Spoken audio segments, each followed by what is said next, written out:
Is it rolling now? I fucked it up. A little too fast. Hey guys, welcome back. Thanks for watching. I'm going to do another rig rundown today. I've got my good friend Mike Elliott, and he's brought in some of his gear. Come on in here.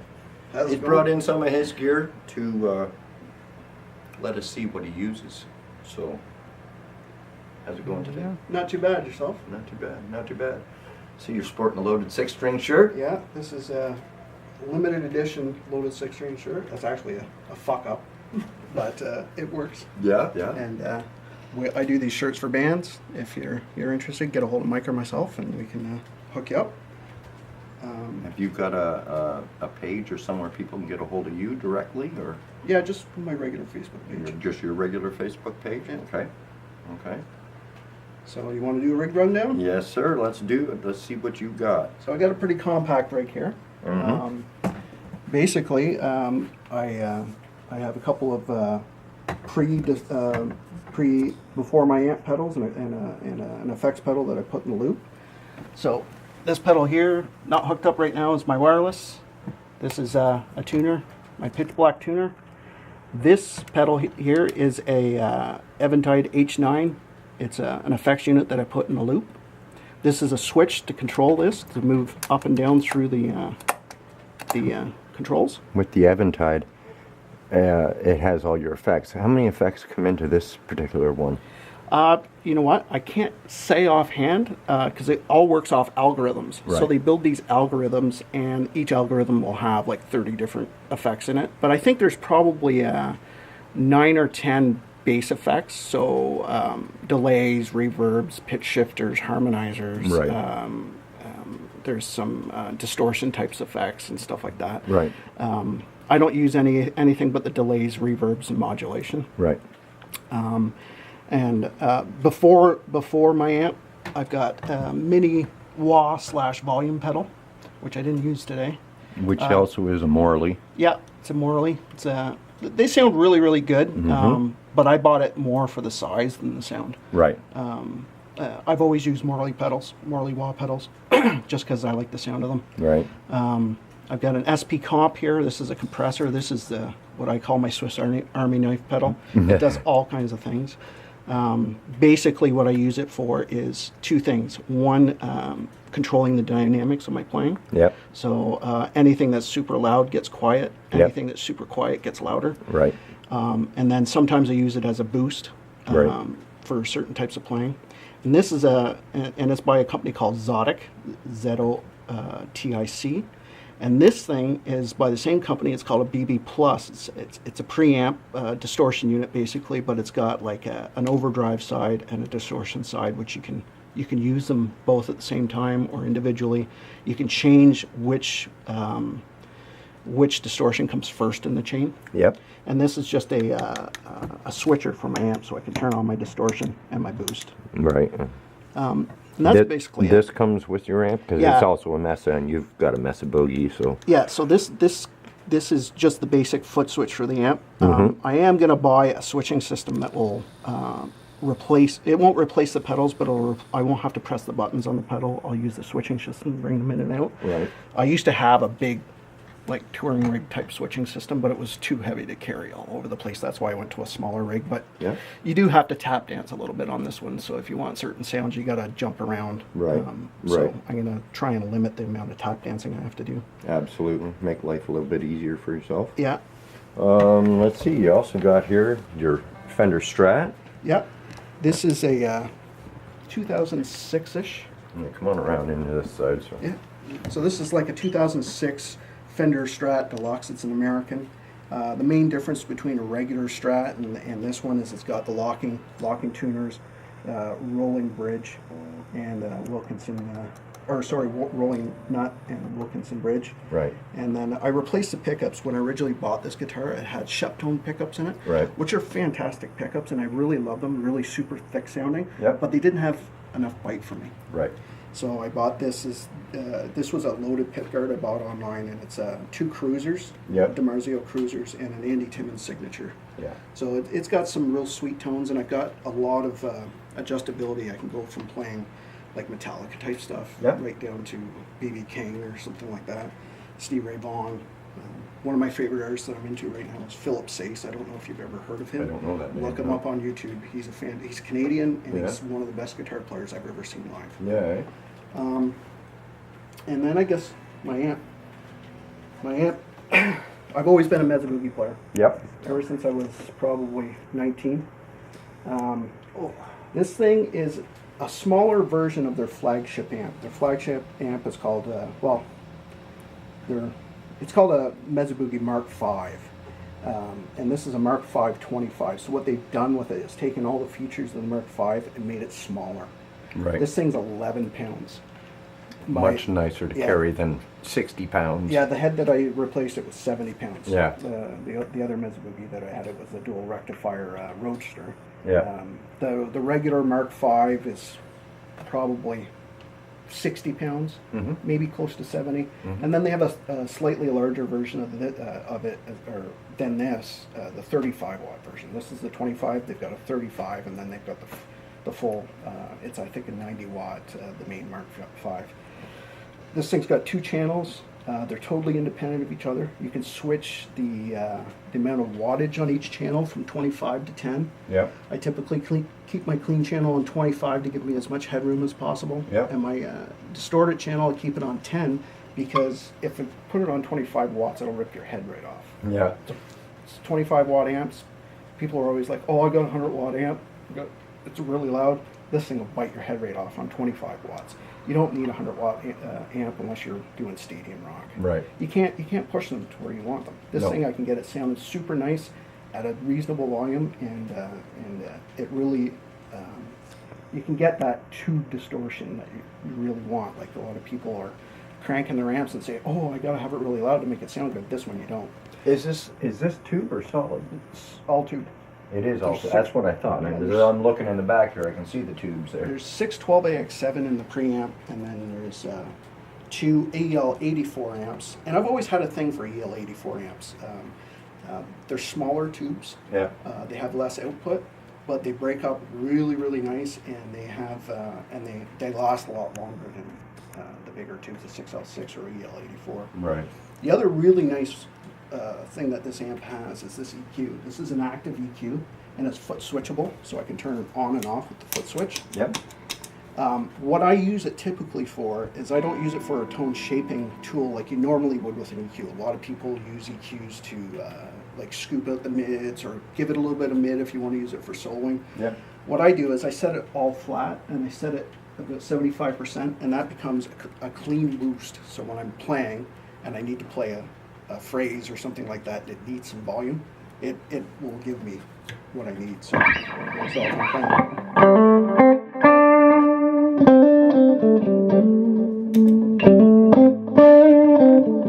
So give me that extra little bit of snot, if you will. Little kick. Yeah. Yeah, exactly. And Yeah. basically, this is a very compact rig.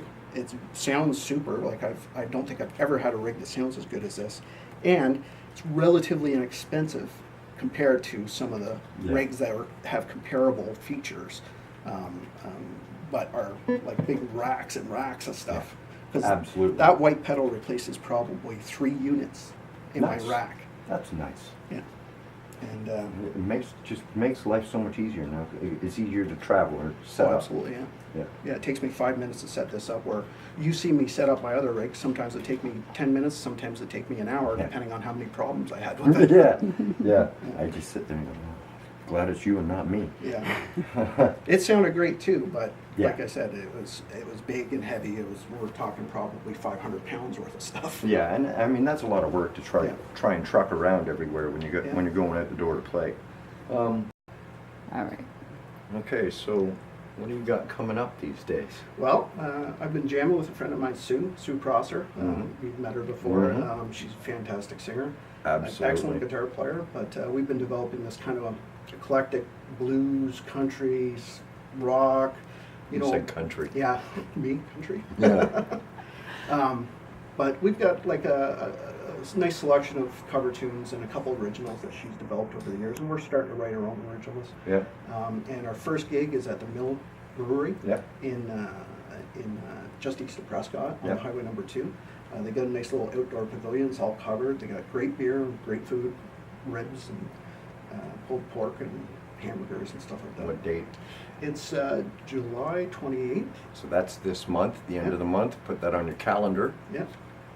And then we're doing Athens Corn Fest. We're trying to keep it down low right now as we Mhm. develop the act. Yep. So Makes sense to me. taking a couple of these lighter gigs. Yep. And then once we get our act fully developed, we'll be booking gigs solidly. Nice. I'll be playing either my acoustic or electric, depends on Yeah. the gig and how I feel that day. Are you looping too, like with drum tracks or anything? We actually are developing some looping capabilities into the act. I'm not Right. sure if they're going to be ready for the 28th. I'm pretty Right. sure they're not. Right. I know when I've seen her, she's an acoustic act. She's Yeah. got a really nice, it's an Ovation she has, I believe. Yeah, she's got a number of nice guitars. Does she? I know the Yeah. one I've seen is 12-string Yeah, Ovation. she plays a really, really old 12-string Ovation, and Really it's nice. it's one of these guitars that you constantly have to tweak, but its sound is amazing. Yeah. It's so full sounding. She just picked up a really nice Martin, Oh, so I don't know if she's going to bring. I'm hoping she brings both of them to the show because they Yep. both sound fantastic, and Yep.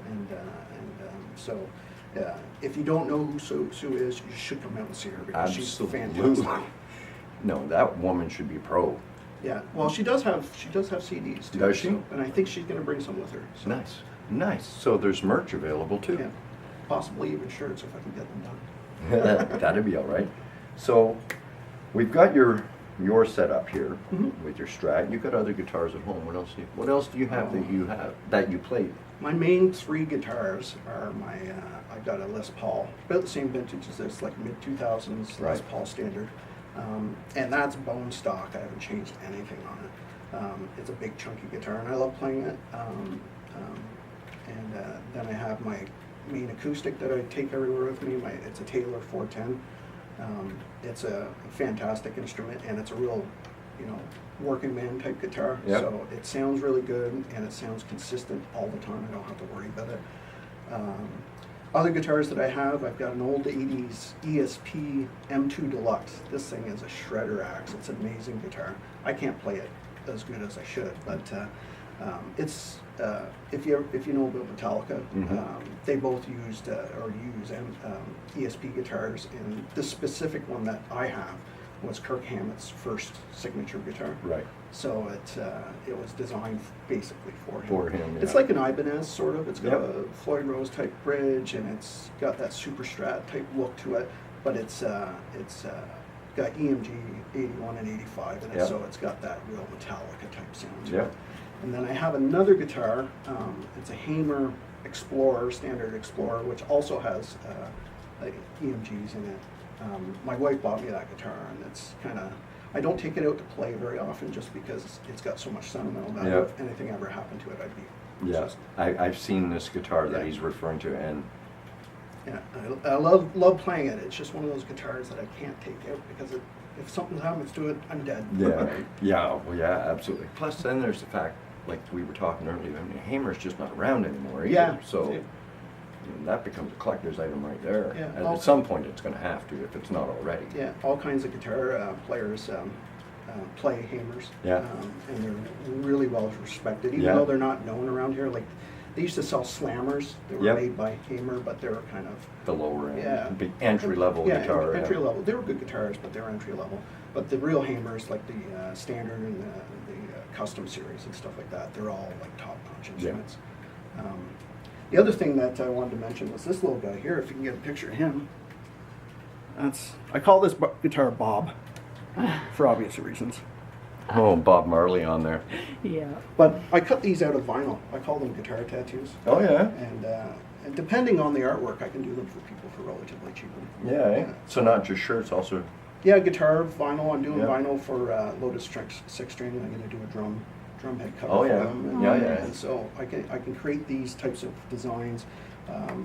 Like I said, relatively inexpensively. I can just give me a shout with your artwork, and we'll take a look at it and see what we can do with it. Whether I have to print it or cut it in vinyl Yep. or whatever.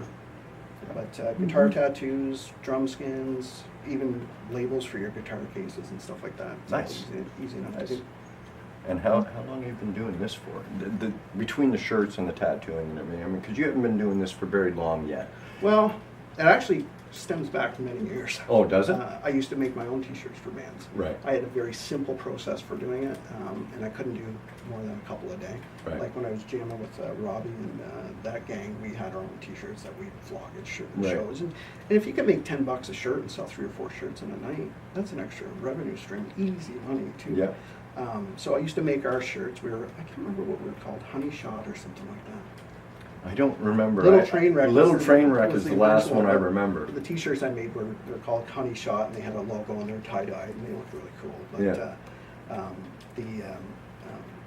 anything you can do to promote your band inexpensively Absolutely. is something that you should really go on to, because that's why the big guys do it. That's why there's T-shirts at their show. It's not just to make the fans happy. It's because they actually have a revenue stream off it. Actually, this morning I was watching a documentary, Metal, the Mhm. documentary, and they were talking about that. Kiss being the ones that started all the merch Oh, stuff yeah. and Yeah. just propelled everything to a new level. Yeah, so. I had my Kiss lunchbox when I was a kid. Yeah, and it works. Yeah. Right. I mean, they made a ton of cash doing Yeah. it. So. Yeah. So, this is what we got for Mike's rig, his Mesa Boogie, his Fender Strat, and his board down here. He's also doing shirts, he's doing guitar tattoos, and any other, shall I call them accessories that you may need? Promotional items. Promotional items, that's a good idea. I can put the link up to your Facebook on Sure. this. Yeah. For those who want stuff made, contact me, contact him. I'll set you up with him if it's through me. And yeah. So the other thing that we should probably touch on that we kind of forgot about Yeah. was the Facebook page, the area musicians page that you Yeah. have. A number of years ago, I saw a kind of a gap in Facebook where there was a couple of pages floating around, but they weren't really being utilized at all, and it was like a collection of musicians in Rockville. So I decided, I tried to contact a few of them and say, well, do you need help promoting this? And I didn't get any reply from any of them. So I decided to make my own. Yep. And basically what the page is, it's a collection of local musicians, fans, Yep. and venue owners. Right. Yeah. Right, and so what it's primarily designed to do is for local area musicians, anywhere from Cornwall, Ottawa, Kingston, Belleville even. Eastern Ontario, yeah, pretty much. Basically, Yeah. to promote themselves. Yep. Also, it's designed for venue owners to utilize as a talent pool. Yep. So if they need somebody to pick up a show, Yep. Good example is the Phoenix was looking for somebody Yep. this weekend, and John posted in there saying, "I've got a problem here," and he did fixed. Yeah. And You got the Will and Scott duo or trio, whichever Yeah. they're going by. I think Dan Schroeder and I saw on his Facebook he was playing with them last night down so, there. Yeah. apparently it went really well. That's good. So it's just a place for all these people to kind of see what's going on. Yep. Generally. Yep. I try not to post too often in there, just because I don't want people constantly getting battered on their timelines with stuff. I know that people tend to unfollow if they Yep. do that. So you'll see a post 2 or 3 times a week from me. Yep. Usually on Thursdays, I'll poke people and get them to post what they're doing. Absolutely. Weekend's coming. Yeah. Pimp your gigs. What I used to try and keep track of everything that was going on and list everything, and I just found I was missing so much, and I didn't want to piss people off, so Yeah. I backed off of that because it was just a lot of work, and like I said, it wasn't fair if I was missing some stuff. But if you pimp your gigs in there, go ahead and pimp them as often as you want. Absolutely. It's a Yeah. weekly thing. I mean, I'm on dailies, so I see it every Thursday. Yep. Yep. And I see people looking, and I see people posting what they've got going on, and I've seen it, yeah, as far as Belleville, Ottawa, Cornwall. Some really great musicians on there too. Like I'm not going to start naming names, but there's a whole bunch of people that are on there. If you need an act, go there. Find Absolutely. it. He'll put a link to it. Yep, absolutely. You'll find what you need. Yeah. Absolutely. Everything from party gigs to full-blown festival Yep. type stuff you can find there. All right, so we've done a rig rundown, a semi sort of interview. Yep. Other things that are going on between you and Shirts and the Facebook page, and everything that you guys need, he's got. And I'm glad that I got him to come here today, because fun. yeah, actually it was. I've had a lot of fun doing this. Oh, It's been a year since I'd been in a band, so I've had a lot of fun watching you do it. I get a few comments from Yeah. people every now and then. It's slowly starting to grow. I try and give you a thumbs up. Yeah. I got a thumbs down on one thing. That's good. Yeah, Thumbs I downs know. are even better than Yeah, thumbs ups. kind of force you to be better, so Yeah. I kind of deserved it on Plus, that. it gets you a little bit more attention. Yeah. Oh, look how bad this is. Yeah, yeah. That too. I fucked it up. Yeah. Oh, anyway, thank you for coming in today. Thanks, Mike. Thank you. That's Rig Rundown with Mike Elliott. That's. Have we got a name for what you're doing? Bam. With the show? Bam. Bam. Yep. Sorry, because I see that too. Yep. Yeah, Bam. Get all your paraphernalia printed up. Basically, BAM's an acronym for Betsy and Mike, which Right. is my wife, Yeah. or brothel hearing musicians. Or double acronym. There Yeah. you go. Yeah, nice. So, that's what we got for you this week, guys. Hope you liked. Leave us a comment, like, share, subscribe, and you guys fucking rock. Is it rolling now? I fucked it up.